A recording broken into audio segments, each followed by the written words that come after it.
ఇచ్చి పదే పదే ఏం చెప్తున్నారు? మొదటి ఏడాది అన్ని అమలు చేసేసిన ప్రభుత్వం మాది మంచి ప్రభుత్వం. ఆ మ్యూజిక్ కూడా బాగుంది.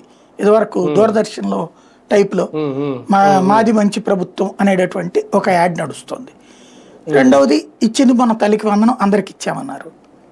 ఇప్పుడు పడట్లేదని చాలా మంది కంప్లైంట్లు పెడుతున్నారు. డబ్బులు తక్కువ పడ్డాయని, లేకపోతే పడలేదండి అని చెప్పేసి. దానికి టెక్నికల్ లోపం, అధికారుల లోపం, ప్రభుత్వం లోపం కాదు. అదే జగన్ ఉంటే జగనే మోసం చేశాడు. ఇప్పుడు సొంత ఇల్లే లేదంటే ఆవిడ పేరు మీద 40 మీటర్లు ఉన్నాయి, 40 కరెంట్ కనెక్షన్స్ ఉన్నాయి. ఏం చెప్పాలి మరి? అట్లాగా ఉన్నాయి. వాళ్ళే చెప్తున్నారు లక్షల్లో ఉన్నాయి ఇట్లాంటివి.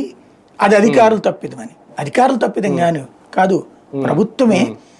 ఇక్కడ టాక్టికల్గా ఏం చేస్తున్నారంటే వీళ్ళు ఎంత నిధి ఖర్చు పెట్టాలనుకుంటున్నారో లెక్కేసి ఆ అమౌంట్కు పోను మిగతా వాళ్ళని అనర్హులుగా చేసేస్తున్నారు.